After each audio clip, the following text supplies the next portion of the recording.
চট্টগ্রামের পটিয়ার শোভানঢন্ডির রিশাদাবাদ মোহাম্মদিয়া সুন্নিয়া দাখিল মাদ্রাসার সুপার মুজাম্মেল হককে লাঞ্ছিত করার ঘটনায় প্রতিবাদ জানিয়ে এক সংবাদ সম্মেলন করেন ভুক্তভোগী।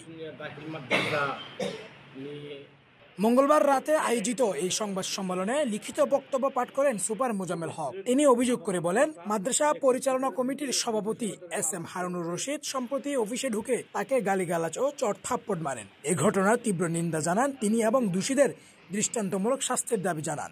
সর্বস্তরের আবহাওয়ার জনতা যে কষ্ট করে দীর্ঘ সময় ধরে লালন পালন করে এই প্রতিষ্ঠানকে এত দূর এগিয়ে এনেছেন, এই প্রতিষ্ঠানের স্থিতিশীলতা, এই প্রতিষ্ঠানের শান্তি শৃঙ্খলা বজায় রাখার স্বার্থে এখানে বাইরের লোকের অবৈধ হস্তক্ষেপ বন্ধ করতে হবে।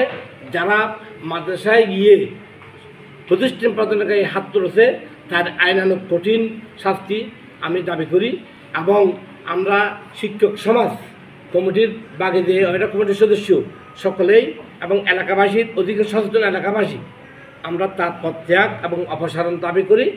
সংবাদ সম্মেলনে আরো উপস্থিত ছিলেন সহ সুপার মাওলানা বেলাল চৌধুরী, শিক্ষক মাওলানা আবুল কাশেম, জেবুন নাহার চৌধুরী, মোহাম্মদ রফিক, নাসির আহমেদ, খালেদা বেগম, সুমিদে, মাওলানা এনামুল হক, আবু জাফর, আবদুল্লাহ আল হুসাইন, আবু ইরফান, শামসুল আলম প্রমুখ।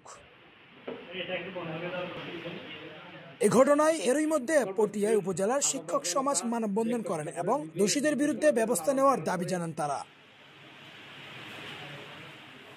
রনিকান্তি দেবের পাঠানো তথ্যচিত্রে আবাদুল হক, সিটিজি নিউজ, চট্টগ্রাম।